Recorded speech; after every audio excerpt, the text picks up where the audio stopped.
Bom dia, vamos começar hoje nosso devocional com Deus, continuando aqui em Mateus, capítulo 27, continuação, versículo também 27, que diz assim: Jesus é humilhado e agredido. E sucedeu que os soldados do governador conduziam Jesus ao pretório e agruparam toda a tropa ao redor dele, despojaram-no das suas vestes e cobriram com um manto vermelho vivo. Trançaram uma coroa de espinho e forçaram sobre a sua cabeça. Puseram em sua mão direita um caniço e, ajoelhando-se diante dele, escarneceram, exclamando: Salva, salva, ó Rei dos Judeus! Cuspiram nele e, tirando o caniço das suas mãos, espancavam-lhe com ele a cabeça. Depois de haverem zombado dele, cuspiram-no um manto e vestiram em suas próprias roupas e em seguida o levaram para ser crucificado, a crucificação do rei.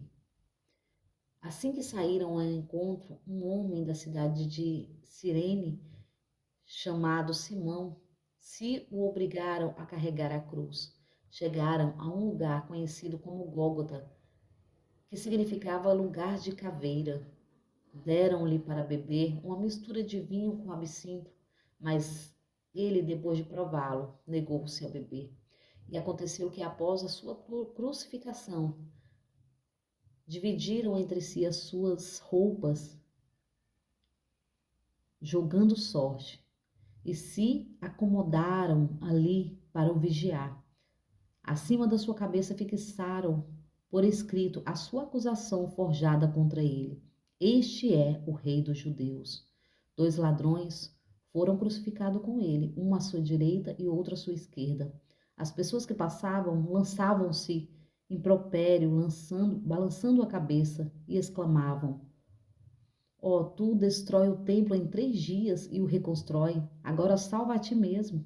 Desce dessa cruz, se és o Filho de Deus.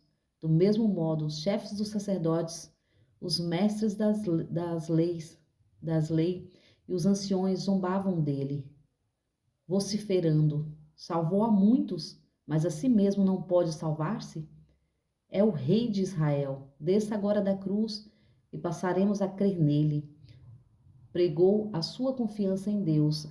Então, que Deus o salve neste instante, se verdadeiramente por ele tem piedade, pois afirmou: Sou filho de Deus.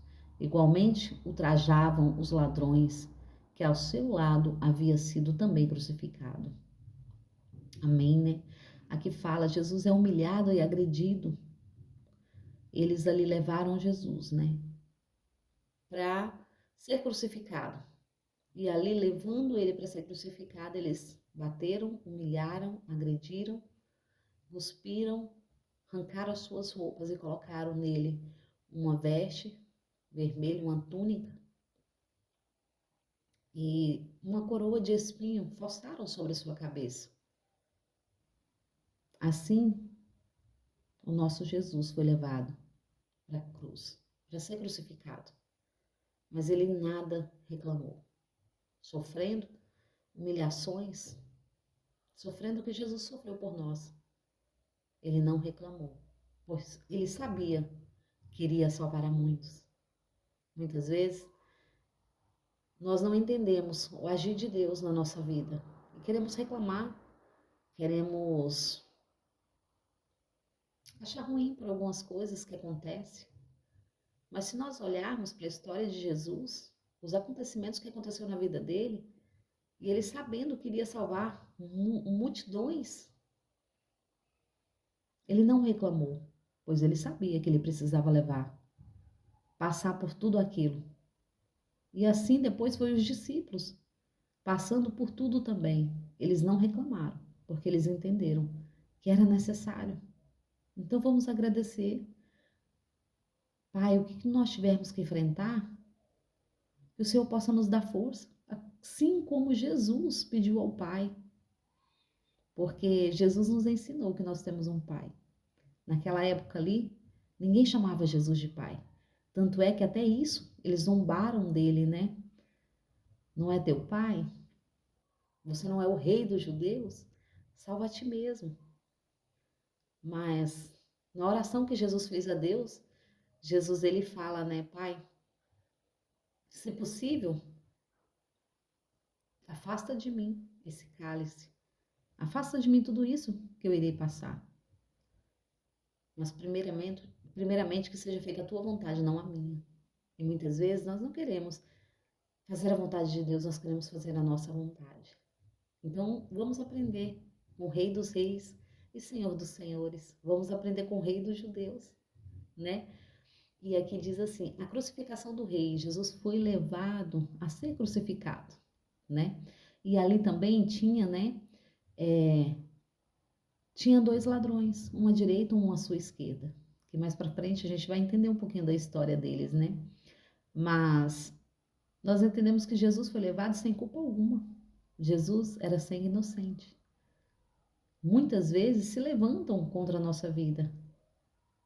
Mas quando nós decidimos exercer misericórdia, quando nós decidimos fazer como Jesus nos ensinou, né?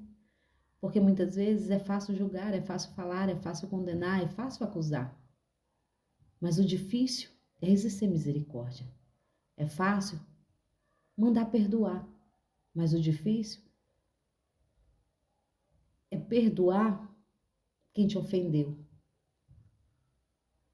Então, vamos buscar força em Jesus, porque Ele nos ensina dessa maneira, né?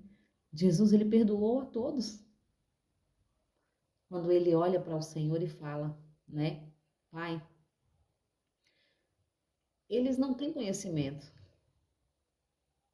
Eles nem estão entendendo o que está acontecendo. Então, nós também devemos fazer da mesma forma, né? Quando nós somos julgados, somos condenados, nós devemos orar por aqueles que nos perseguem, pelos nossos acusadores. Mas nós temos que entender o seguinte, né? Muitos falam assim, mas nós não devemos conviver com as pessoas. Irmãos, no céu vai ser só um. Então, como não conviver com os nossos irmãos? Nós temos que pedir para o Senhor abrir a visão deles, para que eles possam entender o que nós já entendemos. Muitas vezes, um já entendeu, o outro não. Uma parte já entendeu, a outra não. Por isso, o Senhor nos fala muito sobre o casamento, né? Para que nós possamos prestar atenção. Porque no casamento, nós exercemos misericórdia. Ao cuidar dos filhos, nós exercemos misericórdia. Quando Jesus fala, ou quando a Bíblia fala, quando Deus fala, né? Sobre as leis de Moisés, que fala sobre os filhos, né? Que se os filhos for desobediente, pega eles e apedreja em praça pública, nas esquinas. Deus sabia que um pai não faria isso com seu filho, uma mãe não faria isso com seu filho. Então o Senhor estava nos ensinando para nós exercer misericórdia. Assim como nós exercemos misericórdia quando é nossos filhos, quando é nosso sangue. Então, Jesus aqui foi o maior